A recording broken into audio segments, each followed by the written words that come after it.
So welcome to Queer Guru TV, and congratulations, this is your first full-length feature film, the feature documentary, I should say. That's correct. The Last Resort, which is premiering at the Jewish Film Festival next week. Yep. So, do you want to tell us a brief description about what the film is about? Yeah, The Last Resort is a look at the era of 1970s Miami Beach, when Miami Beach was home to the largest congregation of Jewish community of retirees in the country. 80% of the population was over the age of 60, and 75% of them were Jewish. A sharp contrast to what we see today. And it's told through the lens of two photographers, Andy Sweet and Gary Monroe, who obsessively captured this culture for posterity, and whose work is now having a resurgence. So why make this your subject, and why make it now? I think Miami is a fascinating city. Miami's a fascinating city and a fascinating community. And it has a history that's very rich and yet so different from what we see there today. And I think that we need to kind of celebrate this community, that we're pioneers in the history of our city, but as well as celebrate the joyous and really amazing body of work that these two photographers created. So I read somewhere that Andy's life is really in three parts. There's his life and the body of his work, then there's a murder, and then there's the resurgence of his work thanks to his relatives. Which parts does your film focus on? We cover, I'd say, the entirety of Andy's life as much as we can. We chronicle kind of him from his beginnings growing up in Miami Beach, through going off to school, and returning to document the elderly Jewish community, and his death, and his the resurgence and rediscovery of his work. It's not a biopic about Andy Sweet, and it's as much about Andy Sweet as it is about Gary Monroe. But we definitely tell the complicated story of his life, warts and all. But do you want us to explain slightly why it's important, because the work was lost at one time? After Andy Sweet died in 1982, his family was understandably grief-stricken and really could not deal with the work. So for a very long time, it sat in their home before going off to a storage facility for many years, until one day they realized that they stopped receiving bills, and the storage facility was moving and the work was lost. Wow.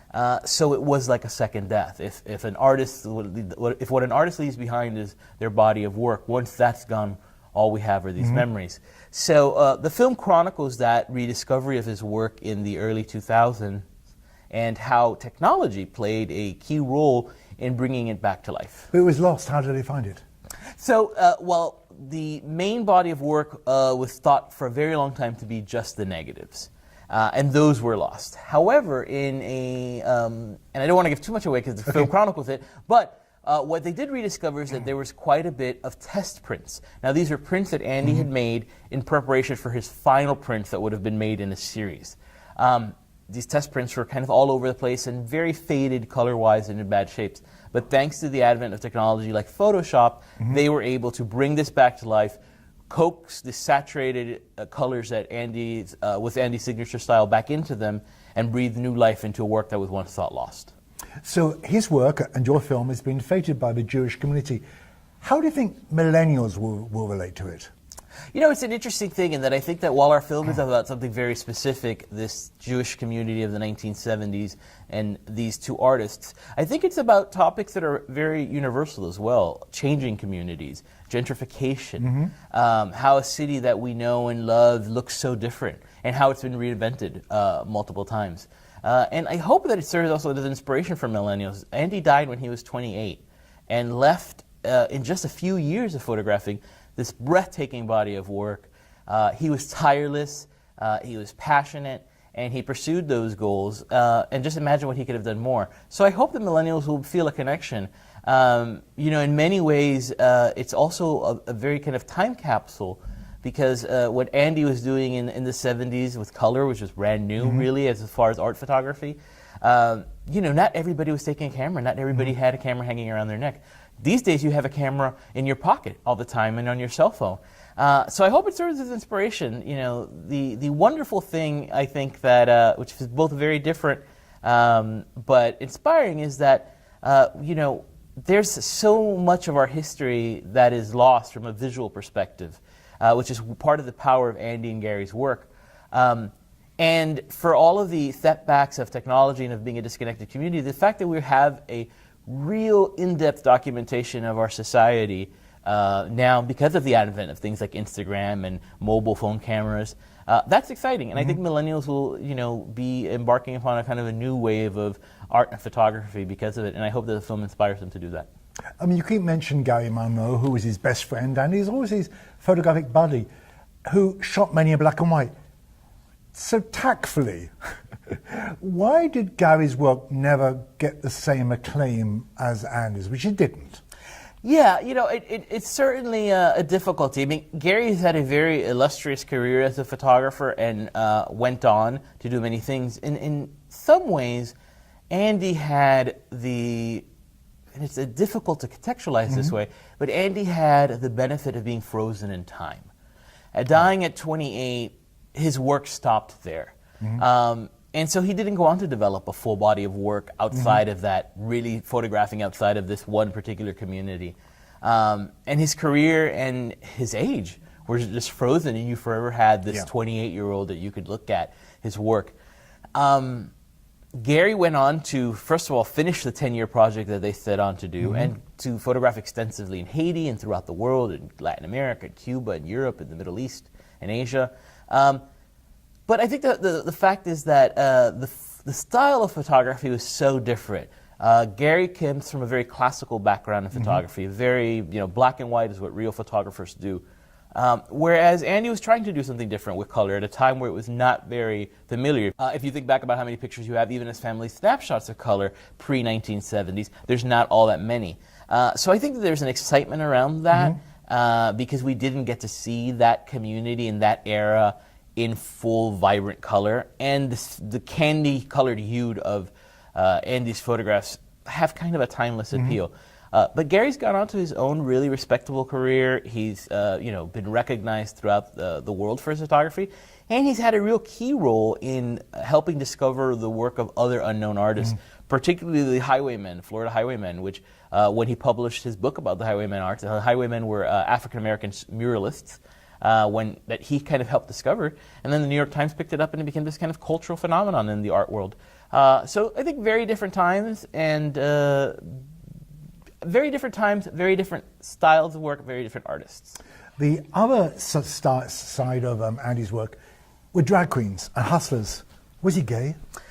So Andy did photograph a couple of drag shows. He did photograph Anita Bryant. She's not a hustler. She was hustling something that we thankfully is going away, or did go away. Maybe he's coming back.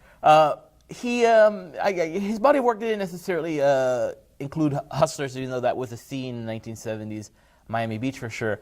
But there's long been speculation about Andy's sexuality. The reality is we don't know for sure. Conversely, everyone thinks that there's a lot of aspects of his life that led us to believe that he was gay. But until somebody comes out, you never know for sure. He did. I will say though, I think that part of why we think the gay community will respond so well to the film, and more importantly to their work, is because Andy's work did have what I would describe as a queer sensibility. There was a kitsch and camp factor in these wonderful characters that he caught. The colors, the costumes.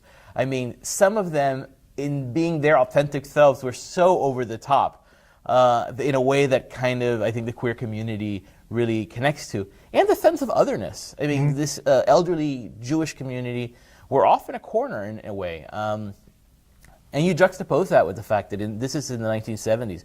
This is exactly the same time as the rise of modern-day gay rights movements, including in Miami Beach.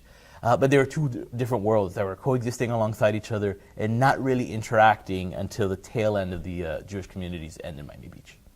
So, two men were charged with a murder. One was let off and one was imprisoned and then released early. Did you uncover anything new? Because it's still a mystery. When were you in your research? Did you find anything new about this at all? We chose early on not to make a film that was explicitly about the murder. As easy as it would have been to go down a more sensationalistic road, it is certainly an important part of the story. We like to think of it as it just being a telltale sign of how Miami was changing in the early 1980s with the onslaught of things like the McDuffie riots, the cocaine wars, and the Mario boat lift. it completely changed the face of the city and our community. And I think that Andy's death was just kind of one of many victims of that change in Miami. We didn't, there was not a cold case that we were trying to solve, and we're not those kind of documentarians. But we do talk about quite a bit about the murder, and honestly, it's one of these things, as with most crimes that are not necessarily 100% black and white, is that it's complicated, and there are a lot of details that didn't necessarily add anything to the story. Really, this is a celebration about a community and these photographers and a city that was changing. And the murder is kind of just part of that, that narrative, not necessarily the most important part. So you're close to Andy and his family and with the story. So what do you think he'd be doing if he was alive today? You know, it's really interesting, and I have thought about it a lot because in making the film, I was really, immersed in his work and seeing it. And you start to see that at the tail end of his work, he was really starting to open up his field of focus. He had started photographing the upper echelons of wealth of Miami Beach, and you see the beginning. Didn't he come from a wealthy family, though? He came from an established family. The Sweets were wealthy. Their background had been in building hotels in Miami Beach. They built the Royal Palm, among others. And his mother was kind of a socialite, and his father was an established attorney and later a judge in the city of Miami Beach. So he came back from a little bit of, he certainly had an upper echelon background, and which helped him gain access to this community he started photographing. So you could sort of see that in the beginning of his late work, that he's opening his field of interest. He had a huge passion about North Carolina and the communities up there. I think there's a good chance that he would have moved on. He would have finished this body of work and moved on, probably outside of South Florida, and embarked on different stuff. It's really hard to tell, and part of the mystery and part of the magic is that we will never know. So, after the world premiere here in Miami, what happens next to the film? That's the million-dollar question. Well, I asked it. Yeah, he's good at these. He comes up with them well. It's been very exciting to say that there's been this wealth of interest from film festivals around the country and people around the country that have really come out. We like to say that everybody's nana used to live on South Beach, so everybody has a memory connected to it. So we're hoping for a really healthy film festival tour, and we hope that it will come to theaters in select cities, including South Florida. But we suspect that there will be lots of opportunities to see the film. Well, that's well said. So you're getting quite a reputation for filming very quirky subjects, from cats to people who do things around animals. What's next? Are you going to tell us? Florida is a wonderfully weird and fucked up place. Am I allowed to say fucked up? You are. In your very classy show? It is a never-ending source of inspiration.